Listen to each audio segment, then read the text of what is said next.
قرآن مجید میں 5 جگہ اللہ کے حق کے بعد فوراً والدین کا حق ہے. وَقَضَىٰ رَبُّكَ أَلَّا تَعْبُدُوا إِلَّا إِيَّاهُ وَبِالْوَالِدَيْنِ إِحْسَانًا. تیرے رب نے فیصلہ کر دیا ہے کہ اس کے سوا کسی کی بندگی نہیں کرو گے اور والدین کے ساتھ نیک سلوک کرو گے. اللہ کے حکم کے بعد، اللہ کے حق کے بعد والدین کا حق ہے. سورہ لقمان میں انشکر لی ولوالدیک، شکر ادا کرو میرا بھی اور اپنے والدین کا بھی. اور سورہ بنی اسرائیل میں تو کیا تفصیل آئی ہے. اما یبلغن عندک الکبر احدہما او کلاہما فلا تقل لہما اف ولا تنہرہما وقل لہما قولا کریما واخفض لہما جناح الذل من الرحمۃ وقل رب ارحمہما کما ربیانی صغیرا. اگر تمہارے والدین میں سے ایک یا دونوں تمہارے پاس بڑھاپے کی عمر کو پہنچ ہی جائے، انہیں کبھی اف تک نہ کہنا، دل نہ توڑنا ان کا، چھاتی چوڑی کر کے بات نہ کرنا، ان سے کندھے جھکا کر بات کرنا، ادب سے گفتگو کرنا.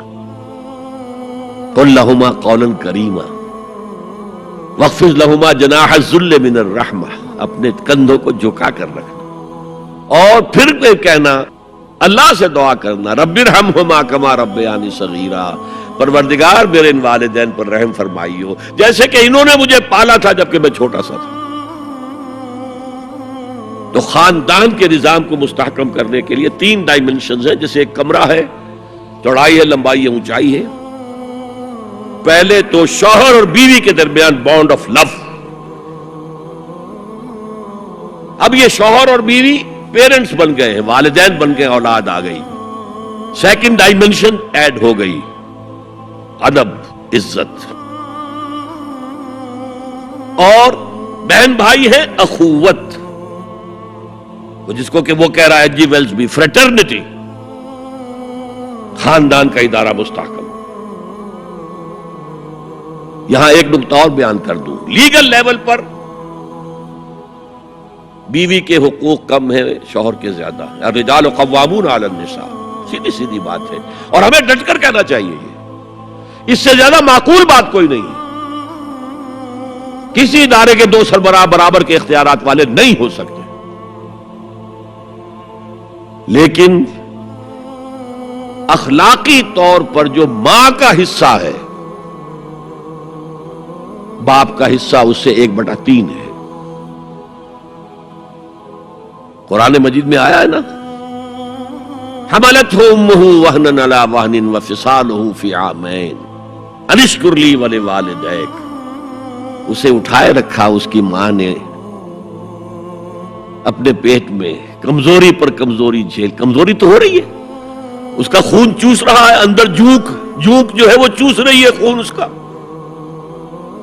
اور سب ماؤں کو تو اتنی نرشمنٹ موجود نہیں ہوتی کہ آپ پریگننسی میں اس کے لیے ضروری نرشمنٹ فراہم کر دیں. وہنن علی وہن، کمزوری پر کمزوری جھیل کر بھی اپنے پیٹ میں اٹھائے رکھا. وفصالہ فی عامین، اور پھر دودھ چھڑانا ہوا 2 سالوں میں. وہ جھونک جو ہے وہ پھر اس کی چھاتیوں سے چمٹ گئی. لہذا اس کا حق 3 گنا زیادہ ہے باپ سے. ایک صحابی حضور سے پوچھتے ہیں، حضور میرے حسن سلوک کا اولین مستحق کون ہے؟ فرمایا تمہاری والدہ. پھر پوچھا ان کے بعد کون؟ پھر کہا تمہاری والدہ. پھر پوچھا ان کے بعد کون؟ پھر کہا تمہاری والدہ. پھر پوچھا ان کے بعد کون؟ تو کہا تمہارے والد. 3 درجے. اور یہ جو فرمایا الجنت تحت اقدام الامہات، جنت تو ماؤں کے قدموں تلے ہے، یہ باپ کے بارے میں تو نہیں فرمایا. یہ ہے ایکویشن، بیلنس.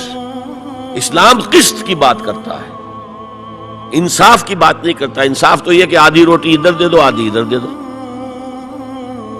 انصاف ہے، یہ اچھی چیز ہے. یہ قسط یہ ہے کہ بوجھ اٹھانا ہے تو جو زیادہ قوی ہے اس کو زیادہ بوجھ دو اٹھائے، اور جو کمزور ہے اسے کم بوجھ دو. یہ قسط ہے.